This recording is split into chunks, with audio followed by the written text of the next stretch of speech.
The following program deals with a controversial subject. The theories expressed are not the only possible interpretation. Viewers are invited to make a judgment based on all available information. This is your captain speaking. We are beginning our descent into madness.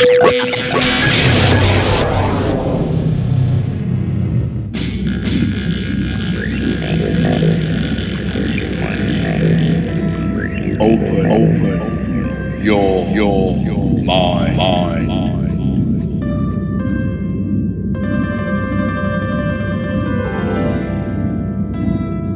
And we are back to another edition of West of the Rockies. I'm Frank. Thank you guys for sticking around. I know it's late, but not so late if you're catching us at our new time, 7 p.m. Pacific. So I want to give a quick shout out to everybody listening through the TuneIn app, Ustream, LiveMe.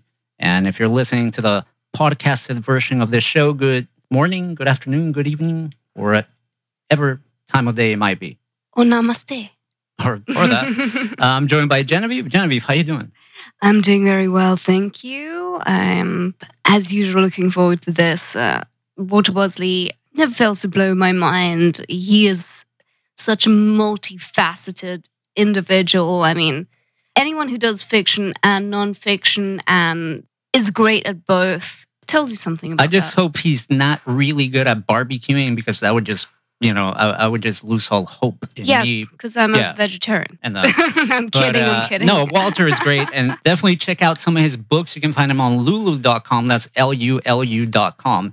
And believe me, we just interviewed him, as I said at the beginning of the show, I think a couple of months ago, on his 19th century breakaway civilizations book. And that was honestly, I remember telling him that as I read this book, it took me a long time to read it, not just because I'm a slow reader, but also because I had to Google some of this stuff. I'll be honest. I thought Walter was taking me for a ride a bit.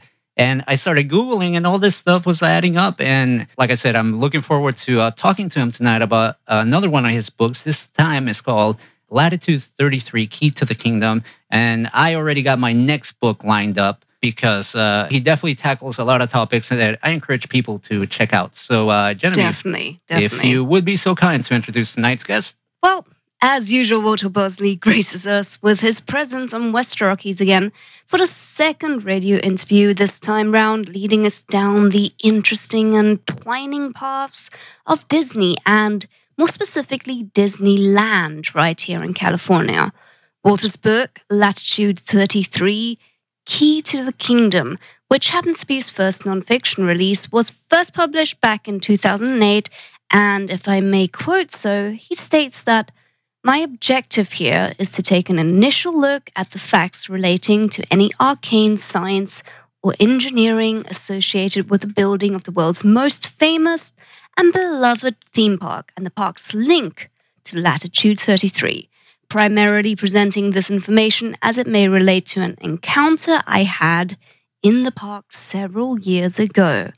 The purpose is to determine merely if there is any reason to believe my theory may be true."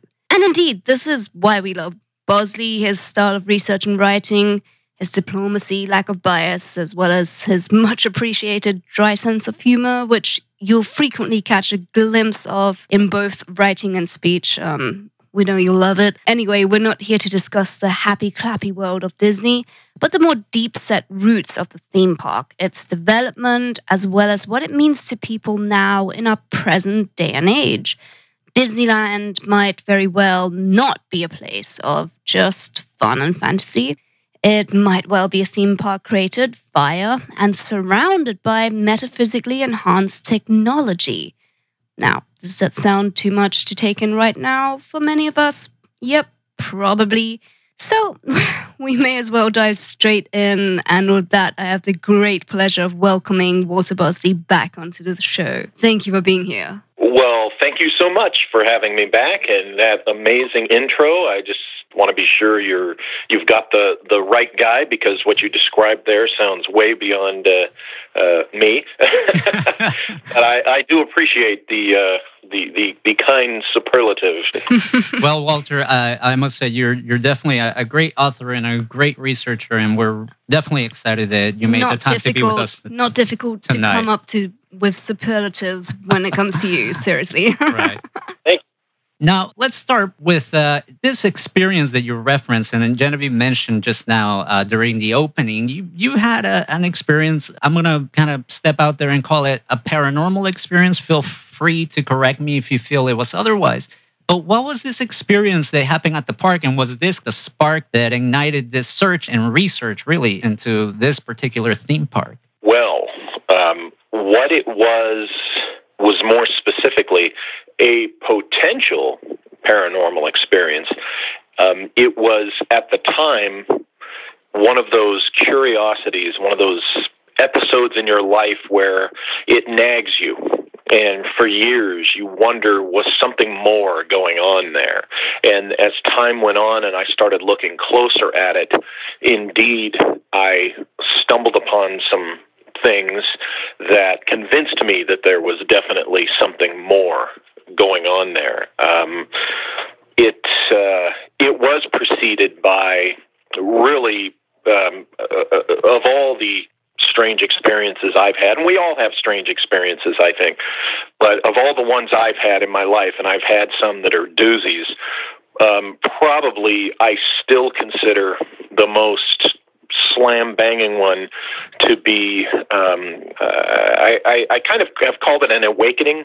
It happened to me in December of 1979, and I was 16 years old. So when this Disneyland thing happened, it was after this very strange awakening experience. And I only bring that up to say that I think that these things are kind of a process of an individual's mystical, spiritual individuation, or I can't think of the word right now for it. But to go back to it, it was one of those experiences that seemed mundane, but with time proved to be not so mundane. We'll come back to that experience in just a minute, but let me ask you a little bit about your background, because I think people will find this interesting. I know I did. You have mentioned in the past, and you mentioned in the book as well, that your father worked for the U.S. Air Force, and he seemed to have some knowledge of the Roswell crash. And from your mother's side, I believe your grandfather was a descendant of the Cherokee tribe, if I'm not mistaken. And you also mentioned that your mom's brother was your mentor for several years, and it was these connections that set you on a path, or at least helped you perceive things that I guess to the rest of us might not be discernible. Can you tell me a little bit about how that shaped you and how this came into play with the research you would undertake years later? Sure. Well, all of that you described. My dad's strange experience when he was on active duty in the late 50s in the Air Force, which has, in the last couple of years, resulted in a book that I've written, Shimmering Light, and I can mention that a little later, which is about that particular thing you're talking about, which involves what he said he knew about Roswell and such. This is something that was, I remember him talking about this when I was a kid in 1974, so you got that in the mix. And yes, indeed, on my mom's side of the family, we are, according to what I've looked at and seen of family stuff, descendants of Sequoia, the Cherokee who first put the Cherokee language into written form, created their alphabet and such, and the gentleman who the trees are named after. And it was my mom's brother, one of her brothers, who was my personal and professional mentor from the time, I was in college. And, he guided me through my professional life during the years I was with FBI and the Air Force, and then in counterterrorism after that. And so all of that I just described there, has been in the mix from my youth. I was always interested in weird things. My first favorite genre of film was horror films and weird films, because my dad loved that stuff, and that's what he'd take us to see at the drive-in every Saturday night. So I was really the weirdest kid of us three and liked the weird stuff. And it just kind of clicked with me. So it really doesn't surprise the rest of my family, all these things I'm writing. Well, let me tell you, it makes for some great great books. Like I mentioned at the top of the show, I really enjoy your research is quite thorough, and it definitely leaves you with a desire to look into some of these mysteries a little more.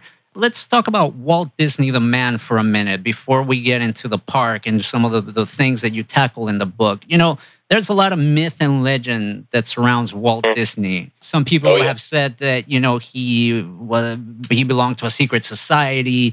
He had a working relationship, at least, with Wernher von Braun, who was a former Nazi rocket scientist that was brought over with a Project Paperclip. And he's also being linked to L. Ron Hubbard, the founder of Scientology, occultist Aleister Crowley, and a figure that I'm personally morbidly fascinated, Jack Parsons. Is there any truth to any of these stories about Walt that you know of, that you came upon during your research? Very little to zero of any of the stories, ranging from Masonry to the occultism to being there's one out there that his father had this affair with a mysterious Spanish lady, and you know, that's Walt's real mother, and it gives him this pedigree going back to, I don't think it's the Templars, but all this zany stuff. You know, the problem with that is, as Walt got older, it was clear, you know, that Mrs. Disney was his mom. I mean, he looks like her and stuff. And, you know, there's nothing to back that up. And you hear my frustration with having come out with this book and talked about it a lot is, no matter how many times I come out and state, you know, hey, when you go out there and look at this stuff, Walt Disney was none of this heinous stuff that these people want to paint him to be. No matter how many times you point that out to people, I still hear the very same people, you know, the very next day saying the same things, because it's more fun to project this creepy occultist image.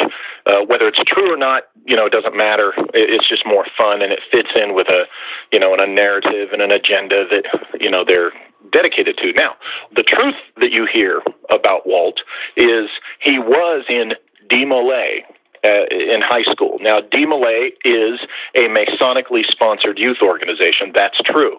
But I was never able to find where, as an adult, he ever became a Freemason. And that stuff is not hard to find if it's true. It's not that hard to find if it's true. And I was never able to find where he was a member of any lodge, ever became a Mason as an adult. Now, the other thing that's true about him, he liked to drink. He liked to cuss. He didn't like unions. And you know, he did the propaganda films course during the war. And yes, he was on the side of, you know, the FBI and the government during the Red Scare. But look at the context of the times. He was a man of his times, like him or not. But he was not an evil man. I have found definitely that there is something to be concerned about the corporate Disney company long after Walt's death. That's the Disney that bothers me. I mean, today they're just buying everything up left and right.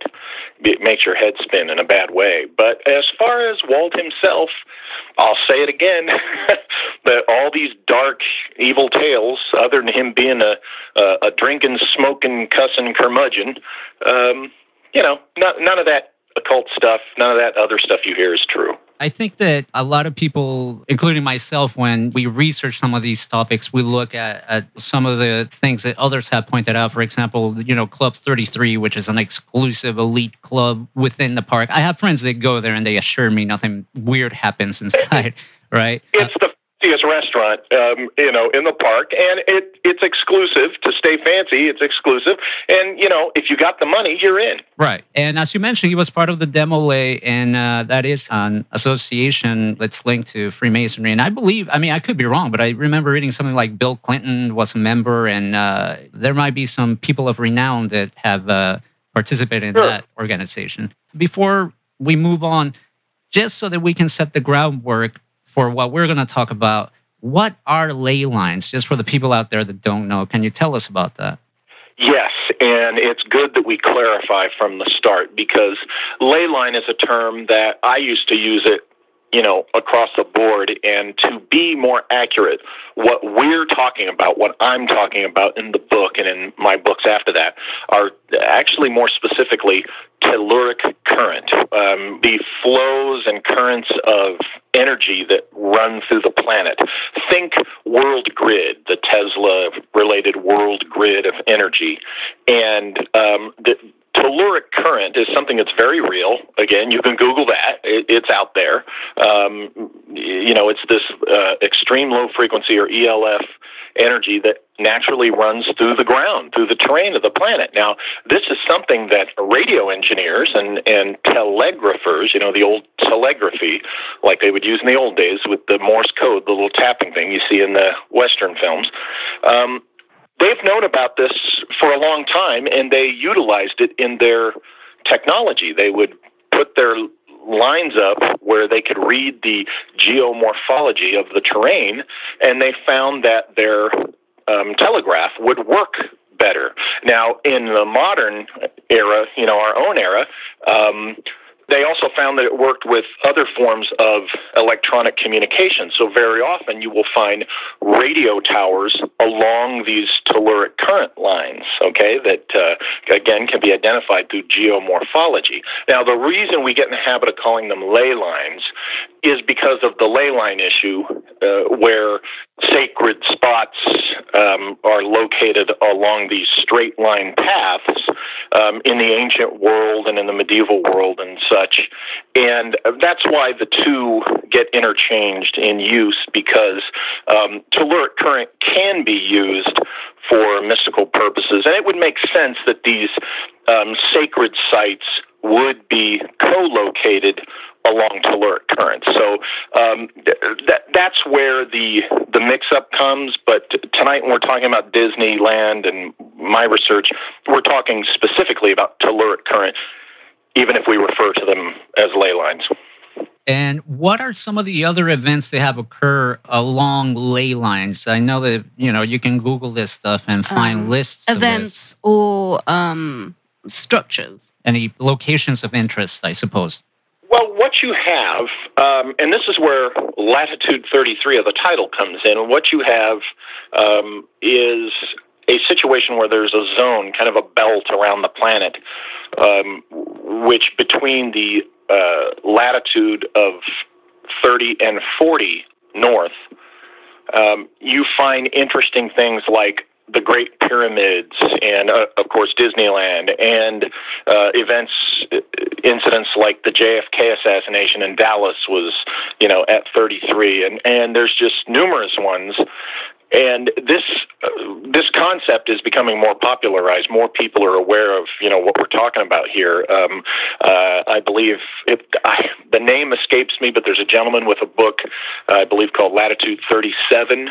He's done similar type of research, but it's a concept that the ancients and the not so ancients, somebody even in our times, understands something about that particular latitude, and more specifically, connecting things in that latitudinal zone to these telluric currents or ley lines for kind of the double whammy, Yeah. Actually, I think this might be a good time to kind of zero in on the location of the park and what it could be, the significance of it. And this is actually a very fascinating story. I don't know how many people know about this, because you bring into this whole equation the Stanford Research Institute and a gentleman by the name of C.V. Woods, or Cornelius Vanderbilt Woods. Tell me a little bit about this man and how the Stanford Research Institute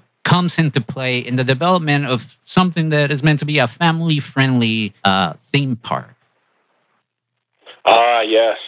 It really does all begin with C.V. Wood, this interesting weirdness about Disneyland. When Walt and his brother Roy were first conceiving the idea of doing the park, they really wanted to use all the available resources to locate it in just the right, most successful place. And so they enlisted the aid of the now legendary Stanford Research Institute, or SRI. Now, for the listeners, yes, it's the same SRI that would go on to be involved with the development of scientific remote viewing and other interesting, strange things. And the gentleman who was assigned to the project. There were two. There was a guy named Harrison Price, but he was more of a numbers guy. And the other guy assigned was this Cornelius Vanderbilt Wood. He was an engineer that worked for SRI, and he was very interested in, what they call mind science and psychic abilities and things like that on that edge of the paranormal spectrum.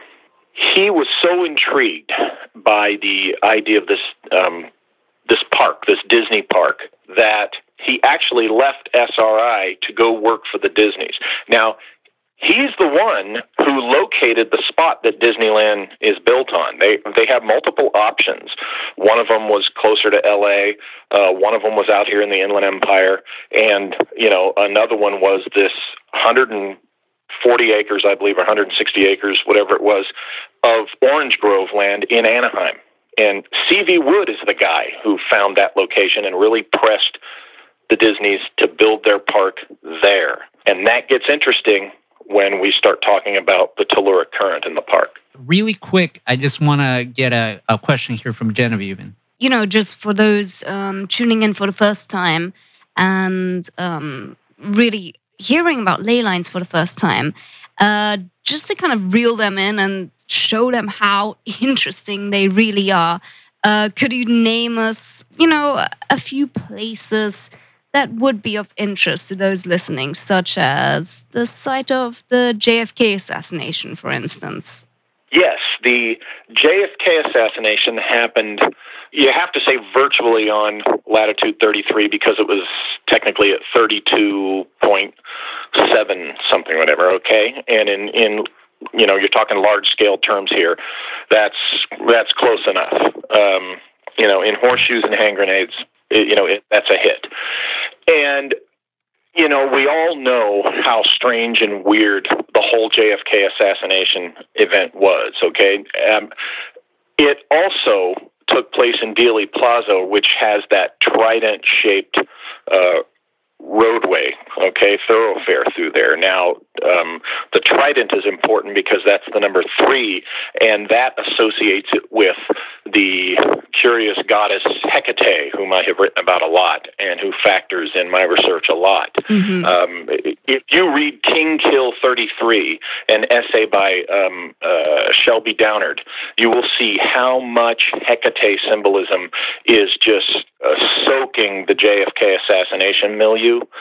And all this stuff happened in the vicinity of latitude 33, but it really gets into all the strange Hecate symbolism and the triple symbolism. And the reason I bring up this part of that is not only is there telluric current running through there, which means whoever did the JFK assassination did it as partially a dark magical operation, and they connected it to the telluric current. Okay? Now, Disneyland was not a dark operation. We're going to get into that the rest of the discussion, but what C.V. Wood did with Disneyland as a psychotronic device was not intended to be a dark thing, and it was not a dark thing in practice, but there is an intersection of 3 telluric current lines in Disneyland, and we're going to be talking about that.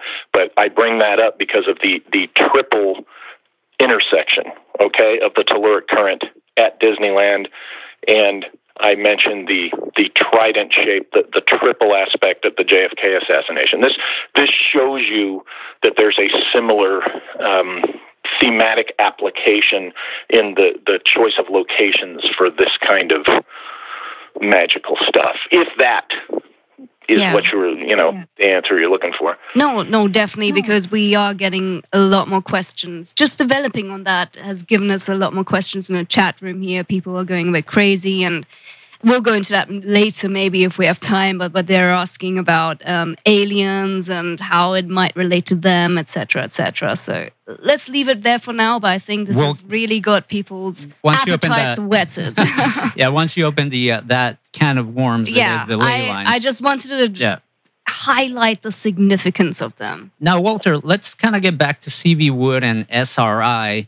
because I wanted to ask you about this and maybe get a little bit of clarification on this. We know that C.V. Wood was indeed into some very interesting topics, and you even mentioned that he wrote the foreword to a book on, I think it was psychic phenomena of some type.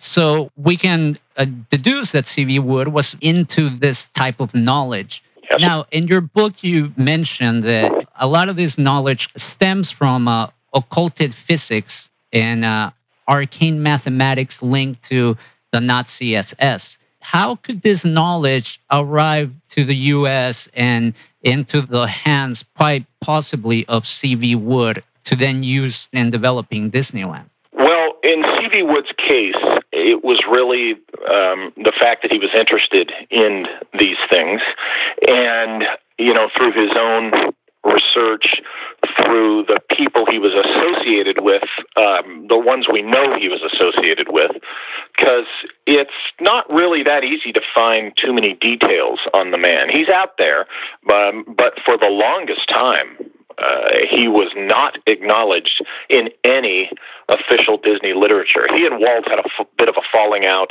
and it was kind of silly. It was over ego. Walt Disney conceived Disneyland. That's a fact. What C.V. Wood did was find the location and manage the engineering of the park. Okay, he managed. He provided Walt with the material or physical manifestation of his vision. So he played an incredibly important role. But it was still, Walt's idea. And Wood was out there kind of crediting himself as the man who created Disneyland. And, you got two A-types. What's going to happen? Walt said, hey, pal, it's called Disneyland for a reason. And they had a little bit of a falling out. So for years, you could not find Wood mentioned in any official Disney literature or anything on Disneyland. And now you can. I don't think that was particularly my doing. There's a gentleman with a website who I reference in the book. I believe that it was probably because he was really the first one to start, talking about this C.V. Wood guy. But Wood was one of the founding members of an organization called the Mind Science Foundation, and the leader of that for a while was a millionaire named Tom Swift. And Swift was involved, among other things, with the hunt for the abominable snowman, the Yeti. Okay, so Swift was very much involved in these kinds of interests. But it's hard to pinpoint where Wood specifically, got all his knowledge or exactly what sources. He's kind of this curious, almost carnival kind of figure because, he was in this cheesy, low-budget movie in the 70s. He was, by people who knew him personally, he was called the consummate showman. He was kind of like, the character who goes on to become, the Wizard of Oz and the Oz stories. He's an interesting guy who's hard to pin down. And, it's funny as you describe, and I can see how he fit into Disneyland, but how he could come to odds with the man, Disney himself.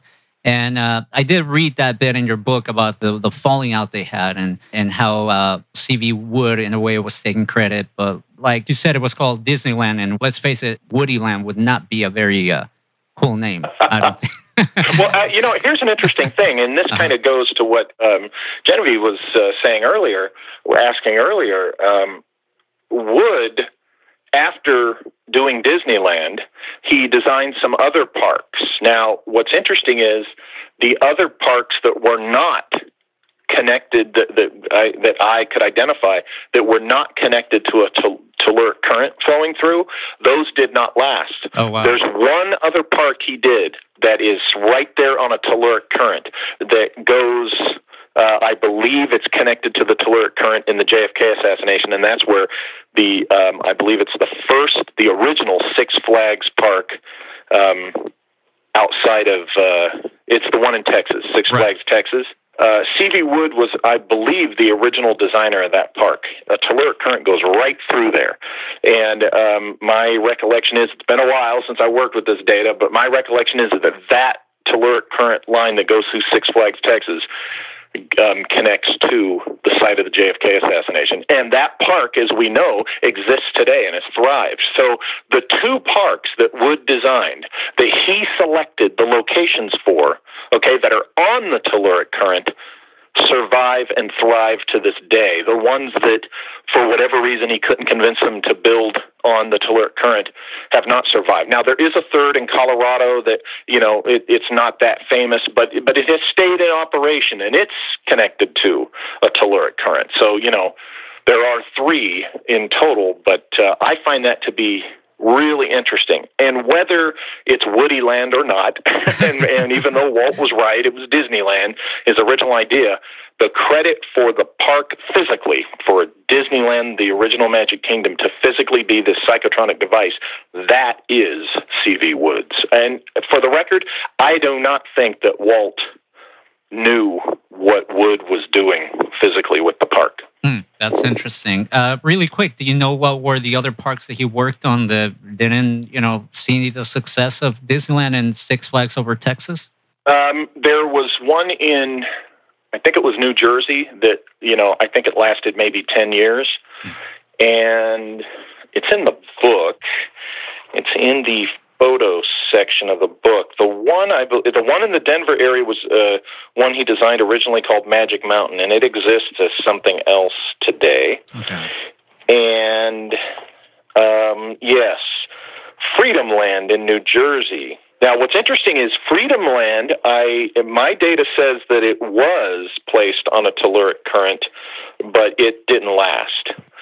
If I'm not mistaken, I believe the reason Freedom Land, that I and my associates argued that Freedom Land did not last, it had to do with the carousel. See, the key to these is putting the carousel on the telluric current. Gotcha. This is what we'll get into. This is the main operative device of the mechanism that is Disneyland, is that the carousel sat on the intersection of the triple telluric current.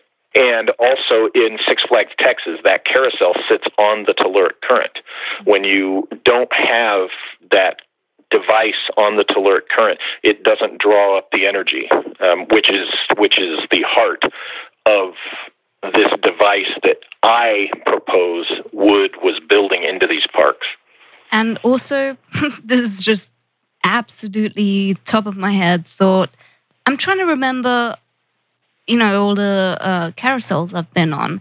Thinking about them, the last 2 or 3, I do still like my carousels when I go to theme parks, yes.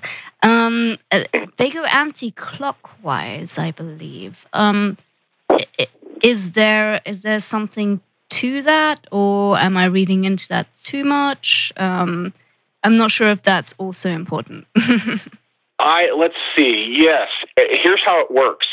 In the United States, carousels run counterclockwise. Mm-hmm. What's interesting is in England and in Europe, I believe, they run clockwise. Mm-hmm. I've never been able to find an answer to the question why. I don't know if just the American carousel builders just wanted to be different, but they do run differently. Now, it's interesting when you consider that what I'm talking about are amusement parks, specifically those which the C.V. Wood guy was building. In the U.S., did the counterclockwise issue, did that play into the telluric current? See, I suspect, and I am slowly researching the possibility that where C.V. Wood got his info about the carousel was possibly a generation of park builders before him that knew something about placing these carousels, something about paranormal phenomena and extraordinary phenomena through the placement of carousels. And my research, it's slow. I'm eking it out. I'm hoping to do a follow-up book on this. But my point is, I don't have the answer yet. But that, of course, goes back to your question about where did he get this info. This is what I suspect because of one of the facts being what you just pointed out, that the carousels in the States, spin counterclockwise. Yeah, that's probably why just a recent memory of, different carousels has always been counterclockwise. But, as a young kid in Germany growing up, I do remember them as much as I think I remember them. They went clockwise. Now, you got to remember, in our times, there's been such my gosh, there's Disneyland in Paris now. For all I know, the carousel there runs counterclockwise like it does in America. Mm-hmm. It's not that there's some rule that says you can't do it there. What we're talking about is past history, that they always traditionally did run clockwise until American carousel builders started doing it the opposite way. And it's a very curious thing when you're looking at it from this perspective of mysticism and, hermetic engineering and such. Now, Walter, one person that pops up in this story is Nikola Tesla. And we got to go back to the 19th century. And honestly, Walter, I got to credit you for exposing me to the very real probability that in the 19th century, humanity had more advanced knowledge than we give ourselves credit for, whether it was our own human ingenuity or with the aid of some other things. And Nikola Tesla was definitely one of those people. In your book, you mentioned the World's Fair from Chicago, and I believe it took place, the particular event that I want to talk about, I believe was in 1893, the 1893 World Fair in Chicago. And I believe Nikola Tesla was there. And the tie-in here is that apparently Walt's father worked at the fair, and this might have been the fertile ground where the seeds for Disneyland got planted. Can you tell us a little bit about the World Fair? What was Nikola Tesla doing there, and how does he fit into this world of Disney? Yes. Yes, indeed. The magical, amazing Columbian Exposition, as they called it, the 1893 Chicago World's Fair. Elias Disney, Walt's father, indeed, was one of the construction workers, one of the many, to build essentially the World's Fair. Specifically worked on what they referred to as the White City, because all the buildings were painted a brilliant white. This fair was really the beginning of the 20th century, the beginning of the world that all of us live in, believe it or not. I gave an introduction to Sesh Hari, the author of the book Wonder of the Worlds, which is about Nikola Tesla in 1893 going on a journey to Mars with Mark Twain and a young Harry Houdini. And the novel starts out at this World's Fair. And I gave an introduction to Sesh Hari speaking at the International UFO Congress in, I believe it was 2006 or 7. And in that intro, I talk about what I just said, how the 1893 Chicago World's Fair was really the beginning of the 20th century as we know it.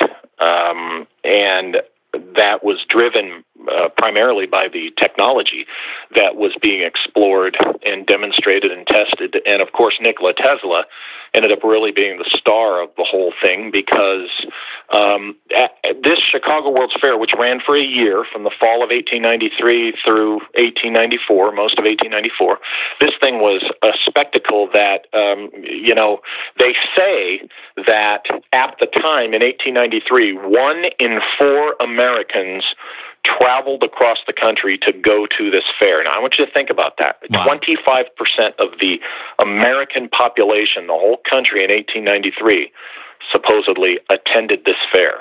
That's what it was the Disneyland on steroids of its day. And it was one of the first times, and I believe on its scale, the first time that anybody saw what a city lit artificially at night would really look like.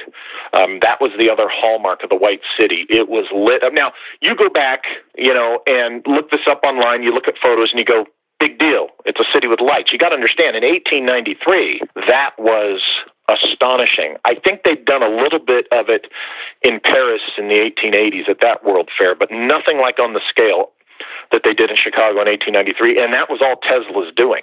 Tesla was the one who, lit that World's Fair and really showed us the future of the urban setting, and what it would become. Now, what's interesting is this 1893 Chicago World's Fair became the actual model across the United States for how cities were designed.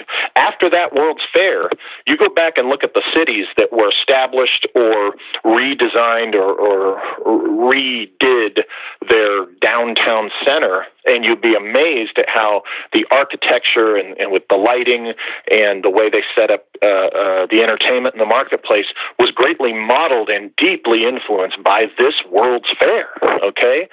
And Elias Disney had been one of the guys to construct it and went to it, okay? This was 7 or 8 years before Walt was born in 1901. So Walt, he grew up hearing the stories. People still talked about this thing for 20 years after this particular World's Fair. And yes, indeed, Walt Disney grew up hearing stories from his dad and, his mom and everybody he knew, the older folks who had attended this thing. And that was in his head. And by the way, it not only became the model for how cities were designed, urban planning was designed, but the midway, where all the rides and the fun things were, became the model for amusement parks, okay? So yes, absolutely. This was in Walt's mind from the time he was a child, and it was there in his mind when, as an adult, and he had his daughters, he got tired of going to carnivals and, little sideshows, things that he felt were dirty and chaotic and not conducive to really children having a good time or families having a safe, clean place to go enjoy an amusement park. And it was that with this childhood imagery of this great World's Fair that really ignited Walt's desire to create this thing we know as Disneyland, which was the first of its kind. There had been nothing that impactful on its genre of what it was as the 1893 World's Fair as Disneyland was when it emerged. Okay, Disneyland was the next thing like the 1893 Chicago World's Fair in its impact. Obviously, I mean, I don't think anybody could deny that Disneyland changed, amusement centers, and it was also greatly influenced, by the way, by Tivoli Gardens in Copenhagen. Okay, Walt had been there, and he was really impressed. So the Europeans were already, figuring out how to do this kind of thing, and Walt just, injecting some steroids into it. That's really interesting. And Walter, we're going to take a top of the hour break here a little early, because when we come back, I want to get into really the meat and potatoes of this book, which is the carousel, where it's located, and how Disneyland really has changed. There was an event that took place in the 80s where there seems to have been a break from the Disneyland that a lot of people grew up visiting and what it is today. And I want to get into that because honestly, I'm not a huge Disney fan. I have friends who are really into it. And I mean, they tell me about, they auction off pieces of the park that people have acquired through different means. And it's a whole culture, really. And it's unlike anything I've ever seen. Really quick, do you think that what you discuss in the book has to do with people's affinity, I'll say, to this particular theme park? It has everything, in my opinion, to do with it. When it was active and operational, absolutely, it has everything to do with it.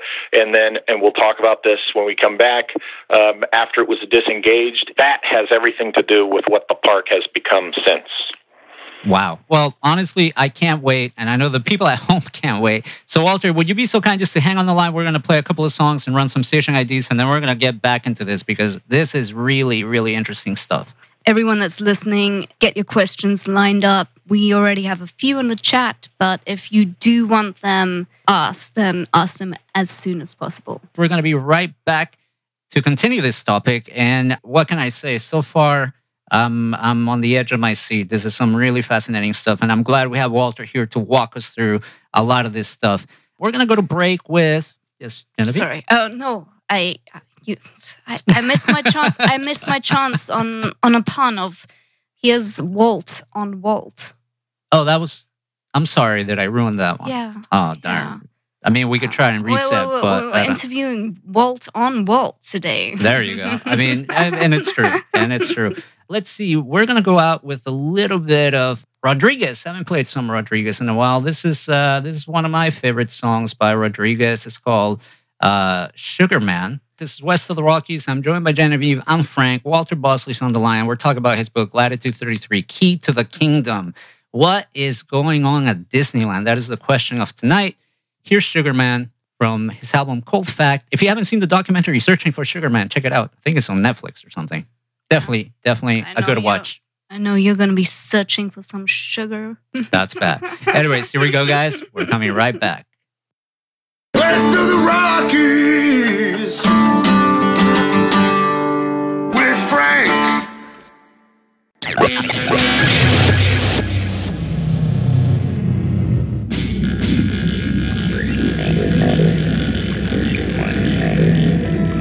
Open your mind.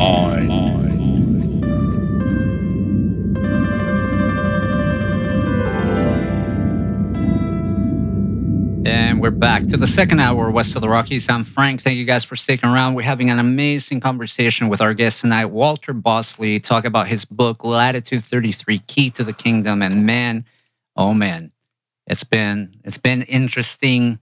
And it's only going to get better in this second hour. As always, I'm Engineer Frank on Twitter, West of the Rockies on Facebook. Don't forget to follow the show on Twitter at WOTR Radio. Just spell West of the Rockies. Well, don't spell it. Just take the first letter of West of the Rockies and then add the word radio to it. And that's the same for the website, WOTRradio.com. Don't forget to subscribe to our YouTube channel. Just click subscribe right down there. That's the best way to support us. There are no subscription fees or anything like that. It's really easy. Just click subscribe and you're set.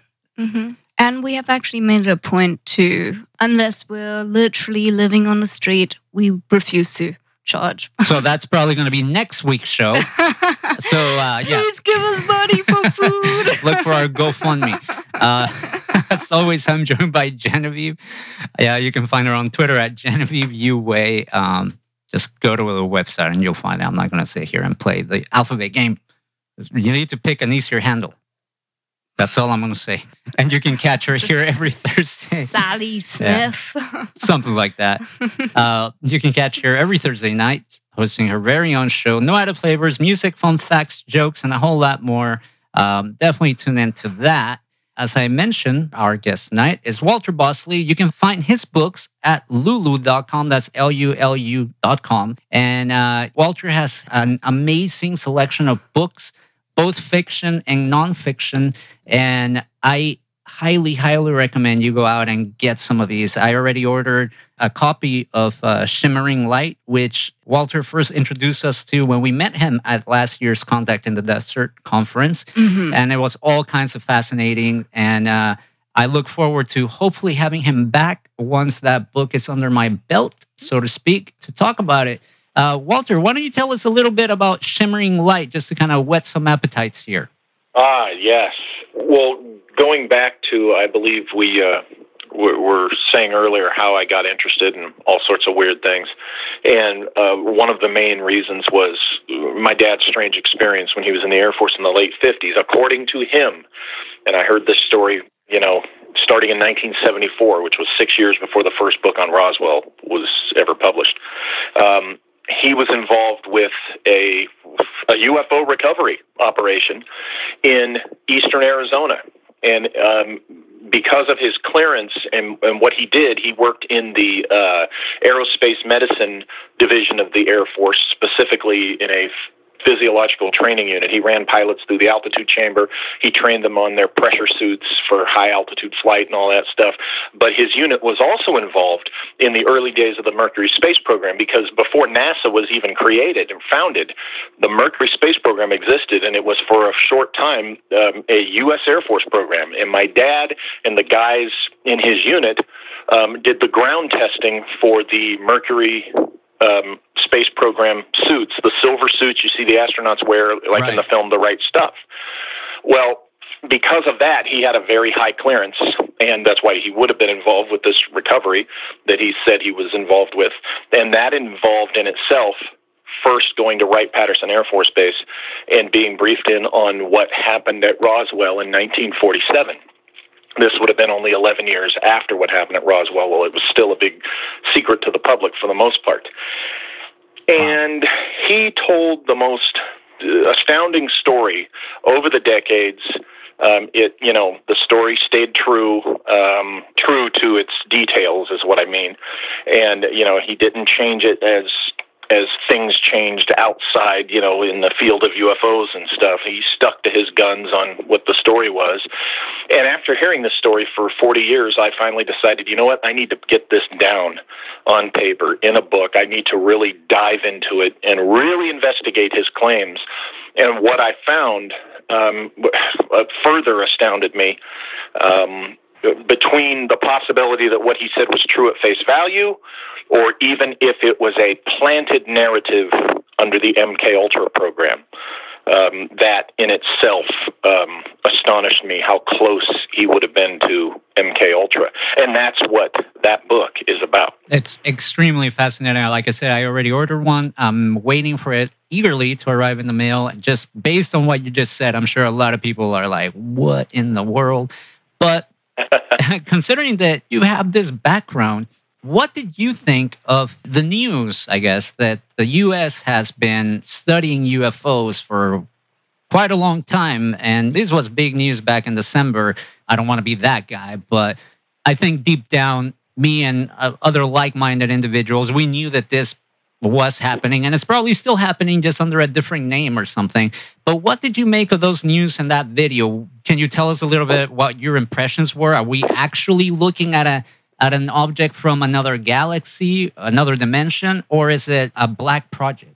Well, actually, when I heard about this program that these reports are talking about, I kind of laughed for about 10 minutes straight, because it was presented, and a lot of people have taken it as if that had never been done before. Project Blue Book did the same exact thing, decades ago. This is nothing new. The U.S. government and the military has been looking into UFOs since 1947, and that fact has been made famously public. I mean, Project Blue Book became a TV series, for crying out loud. So this presenting it, this spin that it was, we finally in the 2000s decided to look at UFOs, anybody who's over 30 years old was just kind of going, what? What are they saying? They've been looking at UFOs for 80 years. So I saw it as some type of perception management thing. Now, on the footage itself, if you look up a video, I believe it's called the Goddard video, it explains what the so-called Tic Tac UFO actually probably is. And that's an artifact of the videography. It's the exhaust glow of an aircraft, most likely. Now, I know there's the issue of the Navy pilot, and he'd never seen anything like it. It was nothing like what we have. Now, I have said elsewhere, and I'll say here, not every pilot is read in on every aerial flying platform or aircraft, okay? And particularly if it's deeply classified type of technology. Not every pilot knows every program that's out there. So it's very possible that what the Navy pilot saw was something he just simply was not read into, okay? Now, before everybody wants to beat me over the head out there, I'm not one of those that says ET does not exist and doesn't come to this planet. I absolutely am convinced ET does exist and that they do come to this planet. But I think this stuff we got to be careful with, because I think what's going on here is an attempt to spin things in the direction of perception management, the way some particular national security entity wants it spun. I look forward to asking more questions when the time comes to do that interview, particularly with what you meant by you're convinced that this visitation's happened. But we'll save that for the next interview. How about that? There's a little teaser. Sure. Now, just to finish up order of business, during the break, I played Rodriguez, Sugarman, followed by Oasis, Supersonic. Got to do a little bit of house cleaning here.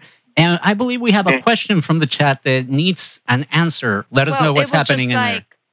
General questions rolling in. Also, thanks given to you, Walter, for being on the show. One of the questions, I think a great general question, is what kind of power, or I'd like to rephrase that and say clearance, did you have in the US government or in your line of work in that field? I was what you refer to as TS-SCI, and what I was beyond that was something that we, in practice were really kind of forbidden to say, but in this last presidential election, one of the candidates was just bandying about this phrase that technically you're not supposed to, and that's Special Access Program, SAP, and I have to leave it at that, but I was, TS-SCI. I have what we call tickets in the SCI category, multiple tickets, which are levels of classification, and this is all / and so that was the level in which I worked at. SCI, I'm not allowed to identify the tickets I have, the levels within SCI, and SAP. Now, in my duties, I had to have access to, some advanced and experimental Air Force technologies. I had to have the clearance to be read into that because in what I did, we were handling classified data and documents involving classified and experimental Air Force technology. So, to the extent that my duties as an OSI agent in what I did, counter-espionage operations, I was cleared for weird, as we say. Wow. I mean, I can only imagine, some of the things that your assignments, exposed you to. I was expecting you to say you were also a Man in Black and was going to erase our memories if you kept telling us about your work. But. So you had to tick the weird box to get into it. I could tick that really easily. Yeah, Genevieve would fit the weird category quite well. All right, Walter, what do you say we get back into your book here? But first, let me make a bit of a preamble because I'm a big fan of using another example to reinforce a point. And you do this in your book, taking another Walter. Boy, Walters are all over the conversation tonight. You mentioned another Walter in your book. This time is Walter Knott. And you mentioned this one is not Walter. This is going to get tricky, folks. We might have to resort to using last names here like it's a football game or something. But Walter Knott, I was reading in your book that he is responsible for building the Calico Ghost Town, which we actually had the pleasure of visiting a couple of years ago, and it's a really nice place if you do the road trip out there. I definitely encourage people to check it out. It's a cool little spot, and the reason why you bring him up is because the Calico Ghost Town that he built, which is essentially a tourist attraction, it was built with the remnants of buildings from another location, and it was bringing these buildings over to Calico that apparently amped up some activity there. And you use this like a springboard to take us into Walt Disneyland and the carousel we're going to talk about here in a minute. So can you tell us why Walter Knott is relevant to what we're talking about tonight? Well, yes. Walter Knott is, of course, the creator and builder of Knott's Berry Farm, which is, as we say in Southern California, right down the road from Disneyland. It's over there in Buena Park. Oh gosh, yeah, Buena Park. And anybody, if you have lived in Southern California, particularly in my case, you've grown up in Southern California, you went to Knott's Berry Farm almost as much as you went to Disneyland. Well, Disney and Knott, of course, were acquainted and were friends. They got along real well. And Walter Knott himself is described as being interested in ghost stories and things like that. And so it was interesting that when he wanted to build his tourist attraction, which celebrated Southern California's, old 49er day mining industry, Western history, he built it on the side of an actual silver mining installation out here, an old silver mining camp. But what's interesting is he went and purchased the buildings from Tombstone, Arizona. Many of the buildings at Calico Ghost Town, the tourist attraction, which is owned by Knott's Berry Farm, or was built by Knott's Berry Farm, by Walter Knott, many of those buildings were the buildings that were standing in Tombstone during the legendary time of the gunfight at the OK Corral. Now, the reason I bring that up in the book is because, you have Walter Knott, who's interested in ghost stories and such, and there presently are some reports of paranormal activity at Calico Ghost Town. And what's interesting is Tombstone is in that zone I was talking about earlier, okay? So did Knott, when he brought the buildings from Tombstone that were there during the Old West days, did he bring the energy, did he bring some of the, spirits connected to those buildings to Calico? It's an idea. It's a speculation, which I think is kind of a lot of fun and very interesting within the context of what we're talking about.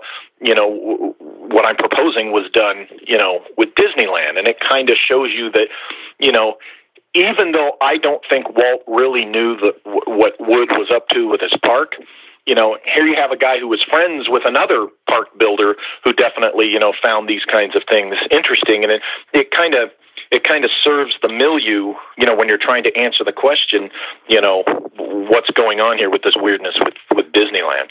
Right. And really quick, just as a quick sidebar, Anaheim, it has an interesting history. I was reading that it was founded by, I think, something like 40 or 50 German families. The name Anaheim itself has a German meaning. And something that I do remember from high school, actually, from going to high school out there in Orange County, was my history teacher who told us that Anaheim used to be a big Ku Klux Klan city. And he mentioned that even right up until the 50s, the police officers, if you gave them like the right phrase or the right handshake, they would let you go because they were members of the KKK. Does this have any bearing to Disneyland at all?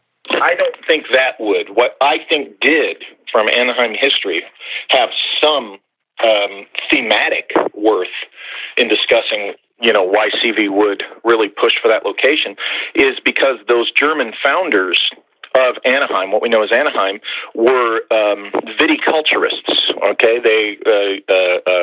they grew grapes and fruits and things like that. And of course, with grapes come wine, and of course, and there is, some esoteric association in the culture of you go back in viticulture, and naturally they have their esoterica. So what you've got is a place where viticulturalists have just as much interest in wanting to grow where there's telluric energy as a telegrapher has in putting his telegraphy lines along telluric currents, okay? These Germans who founded Anaheim, if they were true traditional viticulturalists, they somehow, probably through geomorphology, that's reading the physical terrain of, the land, the shape of the land and that kind of thing, along which these currents flow from the world grid. This, again, I'm going to say theoretically, because I know there's some skeptic guys out there who, for some reason, are choosing to listen tonight. So viticulturalists, they would have recognized this telluric current, however they would read it, in this location in Anaheim. And that's why I bring it up in the book, and that's why we're discussing it now, because, this might have something to do with how C.V. Wood knew about the telluric current in Anaheim, okay? Because geomorphology, the reading of the terrain, is exactly within SRI's bailiwick. And the various things they do, geomorphology would be one of them, because, they get involved with landscape engineering and such, okay?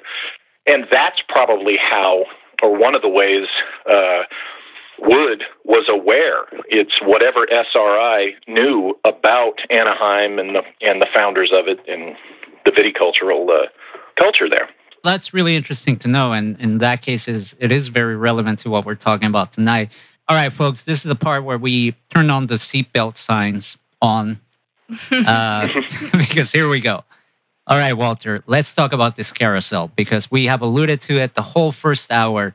And this carousel is not just a metaphor here, really, to call it the key to what we're discussing tonight, because it seems like that was its purpose. Let's get into this.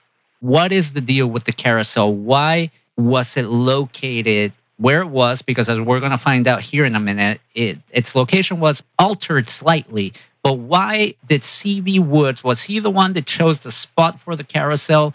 Did this carousel have any other meaning to C.V. Wood? Let's get into that. Okay. We've already established that through his personal interests and very likely his employment as an engineer of sorts at SRI. Okay, we've already established that through those two things, he would have known about the telluric current in Anaheim. And he very specifically, I argue, would have known about this intersection of three telluric currents, okay, in what is now Disneyland. And I argue that that's why he pushed for that site to be the location of Disneyland. Now, yes, as the chief physical engineer of Disneyland, he was indeed the one who laid out physical Disneyland in relation to the site. You know, Walt knew he wanted to have Adventureland and Tomorrowland and Fantasyland. He knew he wanted to have those things. Now, where they actually broke ground and physically located what Walt wanted, yes, C.V. Wood would have been in charge of that. And then ultimately, once they broke ground and got everything ready to put Disneyland itself, the elements of the park in place, yes, C.V. Wood would have been the one who oversaw, you know, okay, Walt wants the carousel in the middle of Fantasyland. Okay, this is the spot, you know, on our plans that the carousel will sit, and here's where the buildings you want are, Walt, and on and so forth. So, yes, as I argue, C.V. Wood knew what he was doing when he put that carousel in that spot, on that spot. Now, what does it do? Well, this is what I propose, is that C.V. Wood built Disneyland, physical Disneyland, to be a psychotronic device, okay? And that is the way it was built physically would interact with the human subconscious. Okay? Wow. And I'm convinced that Wood did this primarily and merely to enhance the experience of being in the park. This was not with some evil intent to control children's minds and do all this ridiculous dark stuff you're going to hear people say after this show, as they've said after others. What it was is this guy really believed in this wild out there stuff, and he wanted to apply it and say, wow, what if we could make it to where they forget the outside world, for example, during the hours that they're in the park? Well, they built physical Disneyland. They dug out a bowl from the earth on the site. Okay, Disneyland sets in a bowl. All right. And the berm around the edge around that bowl is the berm that the Disneyland trains run along, okay, that circle the park. Okay. And where the intersection of the three telluric currents is located is where, as I said, the carousel was positioned directly over. Now, theoretically, the idea is that the carousel, as it spins, it draws up the energy from this intersection of three ley lines and distributes that energy outward, and it spreads throughout the park. That would be, in my opinion, the theory which he was working under. The rotation draws the energy up, you know, and that spinning rotation then also spreads it around. I think that's basically what Wood was hoping that this would do. Now, the park opened in 1955, and in 1982, they redesigned Fantasyland and moved the carousel back a few feet, enough that it no longer, since 1982, has not set directly on top of the intersection of this telluric current. And, as I indicated before, that's really, I personally trace the beginning of the park downsliding to that single move. There are other factors involved. Greed is a main one. But moving the carousel off that, if you accept this speculation, was probably the beginning of the end of that park being, for me anyway, a positive experience all the way around. Now, let me ask you something, because you said something, sorry to sound redundant, but you just said something that they didn't mean to do anything bad by this. But my research into occult philosophies and knowledge of that nature has taught me that you might not mean to do anything bad, but if you're not prepared for the results, I'll say that, the results of what you're doing, it could potentially be a bad experience.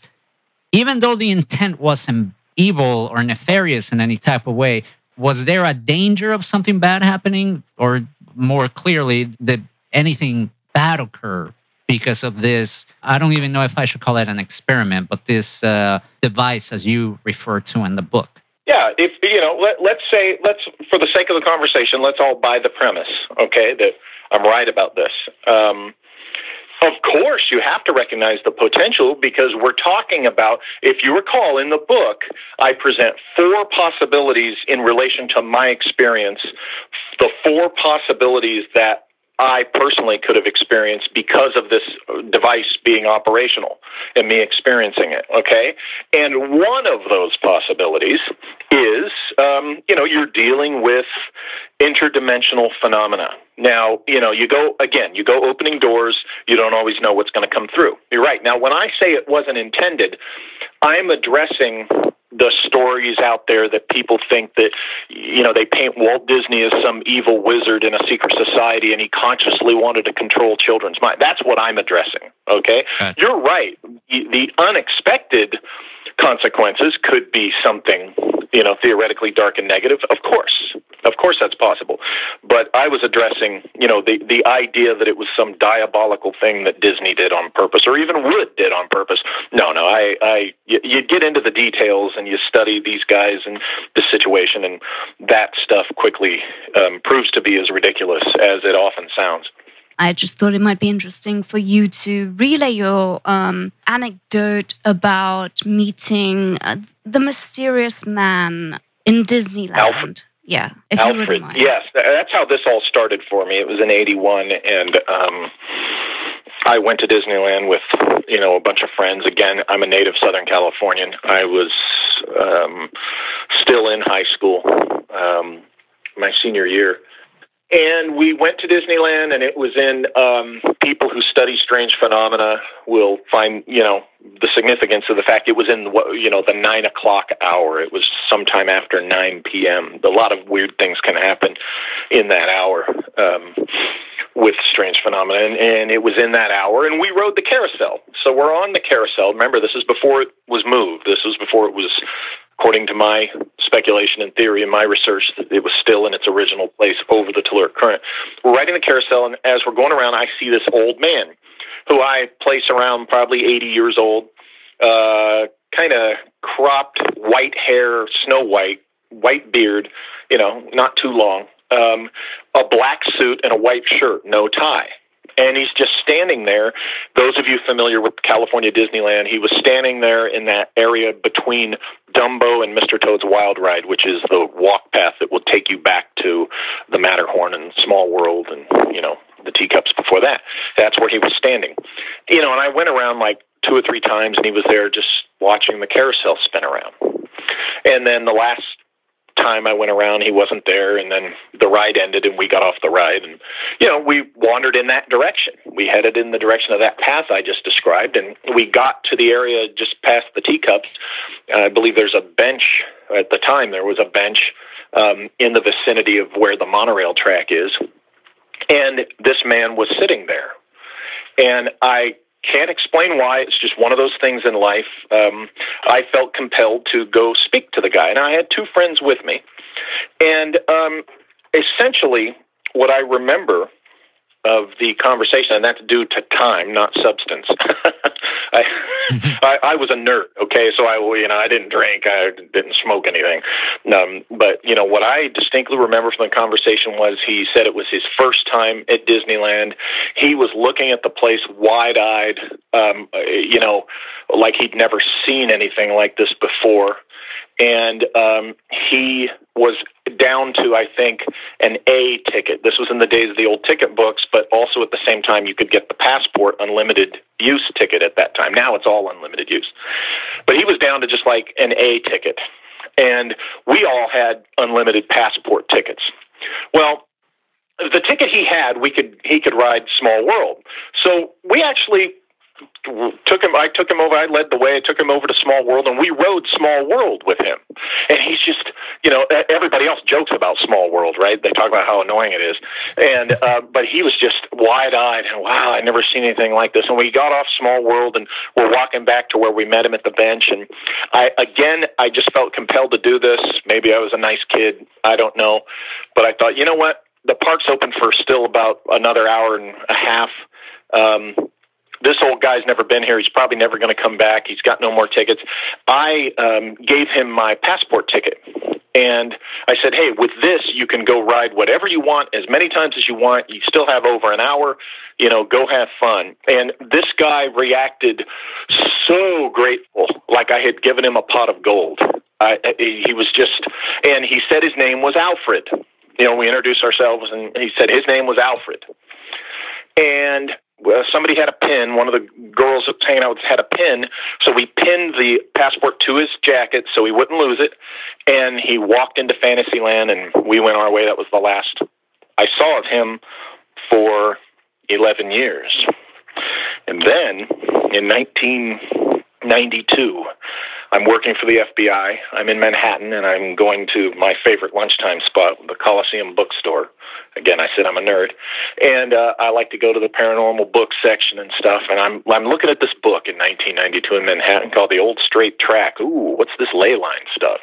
I've heard about this in the late 80s. Some guys did a study where they were able to show that UFOs and ghosts and other weird things all had in common these ley lines. This is interesting. These energy lines. Well, I heard about this, but here's this book written in 1928 by this guy where he discovered, he was discovering interesting mystical things with ley lines, and an interesting guy from England named Alfred T. Watkins. I'm like, oh, Alfred T. Watkins, okay. So I open up the book, and there's a photograph of Alfred T. Watkins.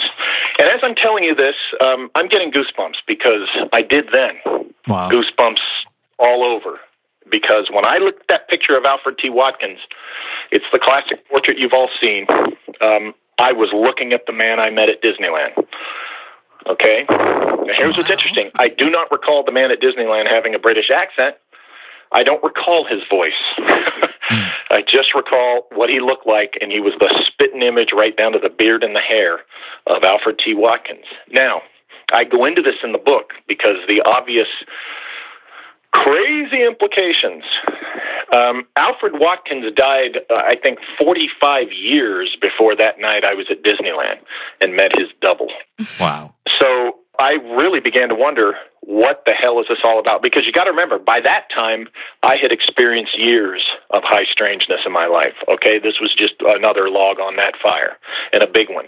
And that stayed with me and nagged me for years until finally it was in 2006. I've been friends with Greg Bishop for a couple of years. I'm on his show one night, and we say, why was Club 33 called Club 33? And so we're on the air, and we pull it up online, and oh, this is interesting. Disneyland is on the 33rd degree of latitude, specifically 33.8118. And those of you who follow numerology will see how interesting that is, because 8118 connects to 9, and 9 is a doozy of a number numerologically. And it meant a lot, in my mind. So as you can see, I had this strange encounter with a doppelganger of Alfred Watkins, the man who 45 years earlier had died and had written, this book about these interesting mystical ley lines and so forth. And, I still don't know exactly what to say about that. Let me ask you this. It's an excellent segue for my next question. And this has to do, again, with Nikola Tesla, who he himself believed that ley lines carried energy, if you will. And it was this energy that had to do with the spin of the Earth and the rotation of the Earth. And sorry to any flat earthers that may be listening, but this is why he said that the Earth was spherical in shape. And this rotation and the energy created by this rotation is one of the things that he was trying to tap into. This seems to be the concept behind the carousel and its location on the intersection of these ley lines. What effect could this have to visitors of the park at the time? Because as I mentioned, and we'll get into this in a minute, the carousel was moved. But what effects would this have? Would they have encounters with potentially spirits or beings from another dimension as you potentially had? And if so, what other type of things would have people experience? Absolutely. If I indeed experienced an extraordinary phenomenon as a result of this, absolutely anybody who was visiting the park could also have. Now, as you know, I have a whole chapter in the book that talks about the ghosts that have been seen at the park. And there are those reports from both employees and park goers. I think, as I said, what C.V. Wood's vision was, it was to enhance the experience of the park. Now, what does that mean? Now, earlier I alluded to, while you're in the park, not really forgetting that there's an outside world, right? Not really remembering that you're in Anaheim, California. It's similar, anybody who's been to Vegas or a big casino town like that, when you're in Vegas, particularly when you're inside one of those casinos, it's easy to forget. Is it daytime outside? Is it nighttime? What time is it? They don't have clocks anywhere for that very purpose. You're there to get lost in the experience. And that's what Wood was doing with Disneyland, I think, with this esoteric engineering. He wanted to, during the hours you're in the park, adults as well, not just the children, but the adults as well, he wanted to reach into your psyche. He wanted this energy to be flowing where the symbols and the images and the attractions and the smells and all the nice little things that Disney wanted in the park would work even stronger on your psyche and your subconscious in a positive way, to just make you feel like a kid again if you're an adult, to go in there and say, wow, my kid screamed at me to come to this place, and, I'm enjoying it too. This is amazing. Where getting you to the point where you don't look at your watch, where, you forget your cares. I think that, honestly, was the designed intent of this Disneyland as device, if I'm right about this. Now, of course, as we said earlier, if you're playing with the psyche, if you're playing literally with portals, if we want to go there, again, anything could come through, right? And depending also on the symbols that you're specifically playing with. Now, that's a whole aspect of the book I go into that we probably don't even have time to go into tonight, and that is Fantasyland is really the heart and soul of Disneyland, and that deals with fairy tales. And we all know the fairy tales that were Disneyized or Disneyfied, kind of watered down. I go into this in the book. When you go back, and I'm not the only guy that's ever done this before. I think it started with Bruno Bettelheim and Carl Jung even.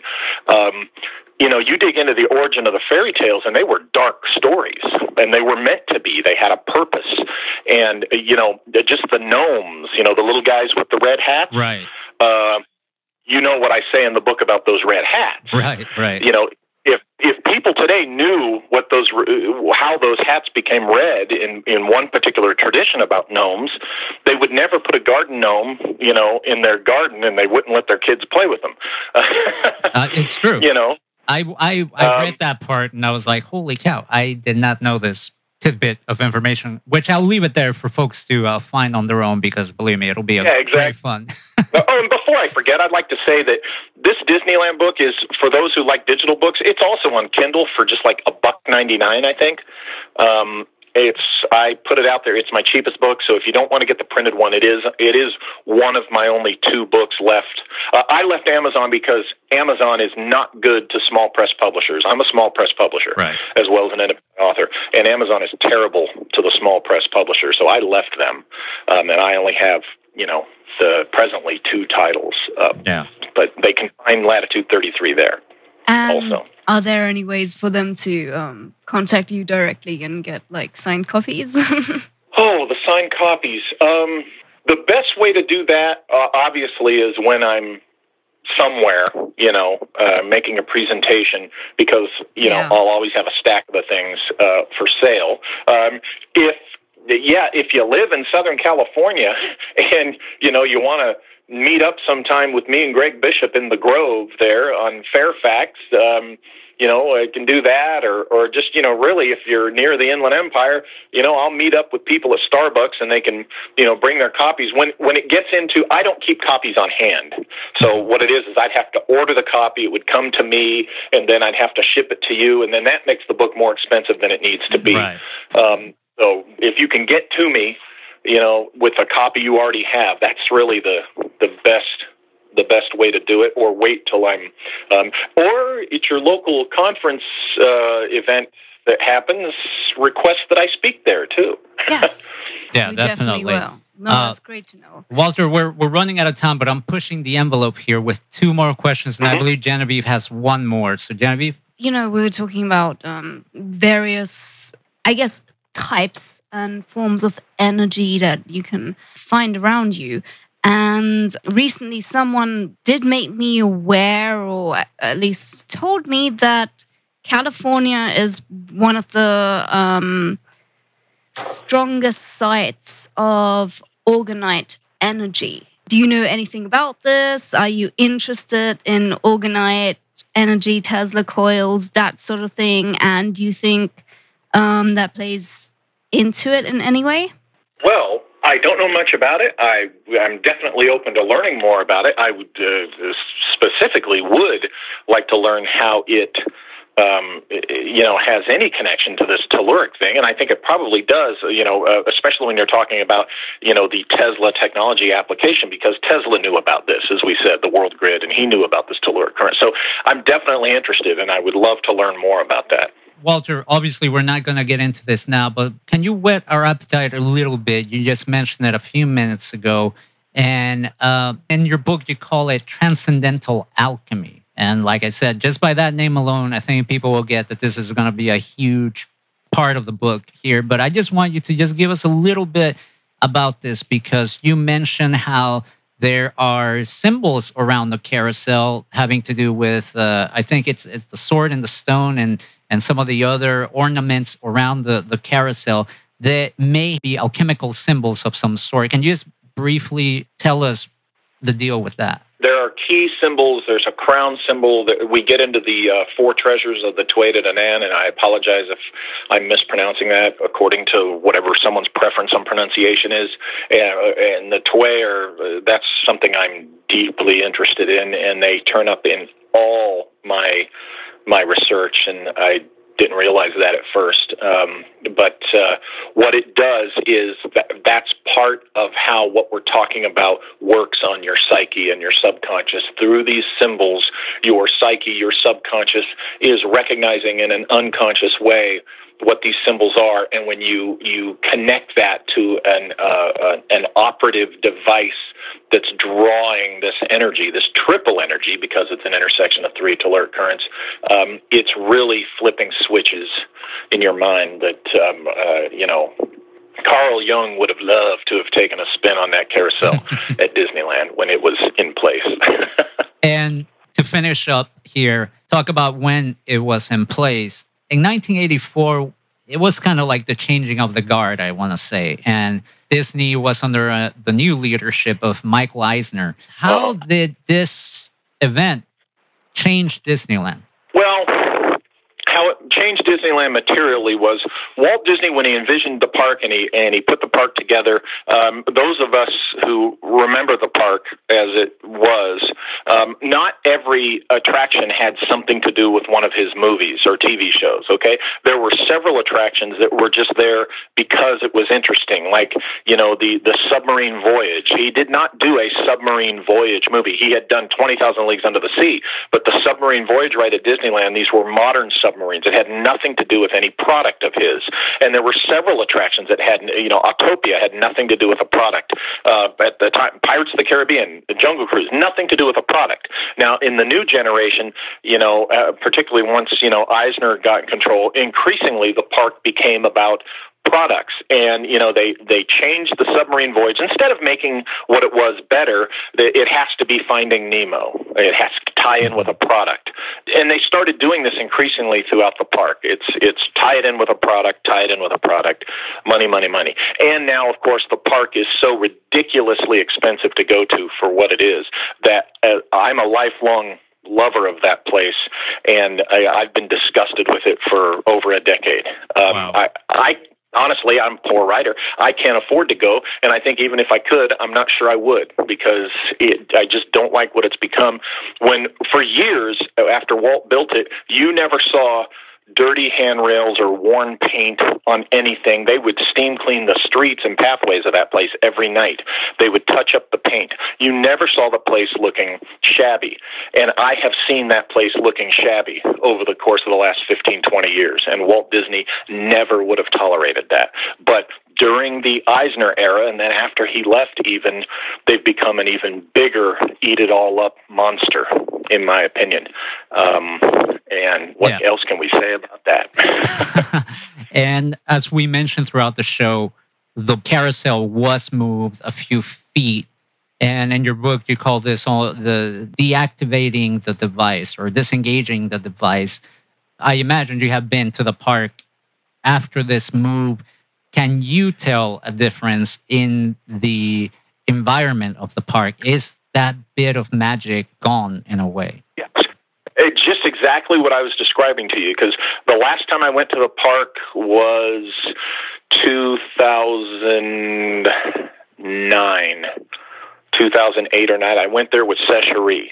And, the gentleman that had helped me with the background stuff and the telluric current stuff on the book. And we thought it'd be interesting to go together. And I believe it was 2009 or 10 was the last time I went. But yeah, absolutely. What I'm talking about is, since they redesigned Fantasyland, that really, you can trace the really downgrading of the experience of that park, beginning in, the 80s after they did that. Now, if I'm crazy, and this thing is not a device, and I'm absolutely nuts, and I'm wrong, it's still, a fact that the place has just gone in that direction. I don't think I'm crazy. I don't think I'm wrong. Knowing what I found out about C.V. Wood, whether it worked or not, and I think it did, I think he did do this, and to some degree, it does work, even if just for the presence of those symbols that your eye catches and your psyche picks up. Even if it's just on that basic level, something in there, is trying to work on that level. Right. And whether it can get through the noise of the greed and the crowd now is a different question. Right. And I promise this is the last question. I can't let you go without asking this question, because I know we might get comments if we don't ask this, and Genevieve kind of pointed my attention to this. Lastly, talk about myth and legends surrounding Disney, Walt Disney, Disneyland, and Disney movies in general. A lot has been said about mind control programming and things of that nature, and very sexual undertones in a lot of their artwork and movies. And even some occult things, like the show Gravity Falls. It has like an all-seeing eye character and things like that. So I know Genevieve wants to ask something along those lines. You've already laid the foundation, and you've explained that you don't believe, Walt Disney himself had much to do with this. But what it has metamorphed into is something very different nowadays. And I think most people will agree. If it wasn't that before, it is something very different now. Would you agree that there are or at least some nefarious motivations behind a lot of Disney projects? I think what's going on is an equivalent of psychological hooliganism. When you really look at it, okay, the dividing line is the stuff that was produced while Walt was alive, and then stuff that was produced after Walt died, more specifically beginning with the Eisner era. Now, the worst offenders, the worst offensive material that you can point to, the sexual stuff, that, if you will notice, that is all in the Eisner era Disney animated stuff, the thing with the penises in Little Mermaid and all the other, the sex written in the sky in The Lion King. That's clearly, a few decades after Walt Disney died. Okay. And it's during, the Eisner era. Now, the things you could point to in the films when Disney was alive, there's nothing that nefarious in those films. The things you can point out are of an esoteric or symbolic nature. That relates to the source material of the fairy tales. Okay, so it might be tinged with potential darkness from a philosophical point of view, but it's all mythological. Okay, in its content, it's not. It doesn't feel dirty or sleazy like the stuff that clearly showed up, in the overtly starting in the 90s. You did have an animator put apparently, a picture of a naked lady in a window in the, what's that Disney film? Rescuers, I believe it was. Rescuers, yeah. That was after Walt died. I mean, over a decade after he died. And that's what I mean by, guys goofing around in hooliganism. But the worst stuff really didn't show up until the Eisner era. Gotcha. Wow, Walter, what can I say? These 2 hours just flew by. And I felt we just built it up for another interview. Well, I think we built it up for people to check out this book. And honestly, that's what I really want to encourage folks to do. So, Walter, why don't you tell people where they can find it? You mentioned it's on Amazon for a great price, but if they want to support and buy the physical copy and get some of your other books, where can people go? Those are at lulu.com. That's LULU.com.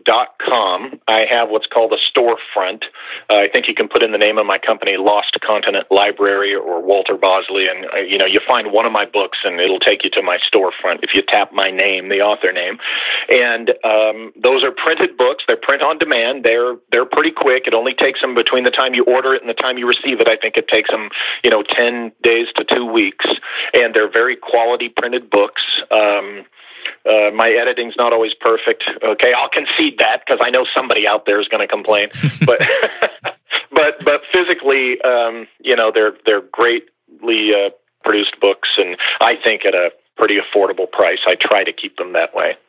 I think that the research within those pages is definitely worth the money, and I encourage people to check it out because it will open your mind to this other world of possibilities that you had not considered, and your insight and your background gives us this look that we otherwise wouldn't get. So I want to thank you for all your work, and I hope we can have you back again on the show. Definitely. And can I just add that you always hear Walter's voice in the book. You have the narrator's voice, and I love that. That is true. I love that aspect. Thank you. I'll just say that I speculate. I admit that I'm speculating. I don't ask people to just accept what I say blindly. I just ask the reader to consider the possibilities and the context and the research I've done to propose why I'm presenting these speculations. But thank you guys for having me on. I love talking with you every time, and I do look forward to the next time. Awesome. Thank you so much, Walter, and we wish you a great rest of your night. Thank you. You too. And that was Walter Bosley. We talked about his book, Latitude 33, Key to the Kingdom. Holy cow. Is that what we're going to call him? Walt the Boss. I think that's what they call Walt Disney, right? Or something. I don't know. We interviewed Bob Gurr, who was one of the original Imagineers, and he has some great tales to tell about working with the man himself. Definitely. So check that out. It's on our website. With him. And our YouTube channel, if you Google it there, Bob Gurr interview with West of the Rockies, it'll pop up. But I want to thank Walter for being on the show tonight. It was definitely a very fascinating interview. And if you've been to the park, you could probably relate to a lot of the places and things that we were referencing to.